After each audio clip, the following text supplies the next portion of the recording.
চলো আজকে তোমাদেরকে হাঁসের ডিমের কষার রান্নাটা দেখাচ্ছি। রান্না দেখাতে দেখাতে আমারও নিজের কিছু কথা তোমাদের বলবো।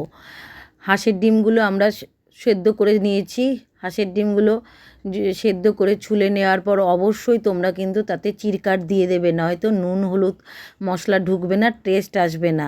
চিড়ে নিয়েছি, এবার সেগুলোকে খুব সুন্দরভাবে একটু লালচে বর্ণ করে ভেজে নেবো।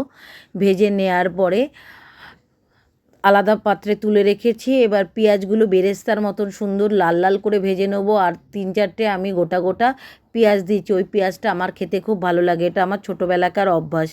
একটা মশলা তৈরি করে নিয়েছি। আর অবশ্যই তোমাদেরকে যেটা বলার, মশলা ডাইরেক্ট তেলে দেবে না, মশলার রং নষ্ট হয়ে যায়, তরকারির কালার নষ্ট হয়ে যায়।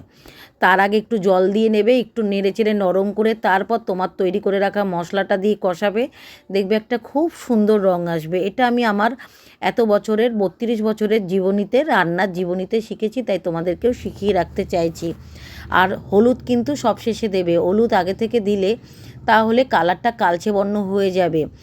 তারপর যখন অনেকটাই প্রায় তৈরি হয়ে যাবে, তারপর তোমার হাতে বানানো, আমার হাতে বানানো, তোমাদের কেনা যদি হয়, গরম মশলা দিয়ে একটু গা মাখা করে তৈরি হয়ে গেল হাঁসের ডিমের কষা কষা। দেখো কোনটা হাঁসের ডিম কোনটা আলু বোঝা যাচ্ছে না, তাই না?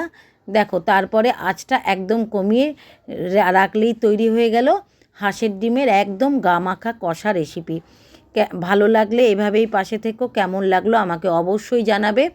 দুদিন আগের এটা ভিডিও, আমি হাঁসের ডিম দুদিন আগেই খেয়েছিলাম, কিন্তু ভিডিওটা এডিটিং করার সময় পেয়েছিলাম না। আজ রবিবার ছুটি যেহেতু তোমাদেরকে এডিট করে দেখালাম। ভালো লাগলে এভাবেই পাশে থেকো। টাটা।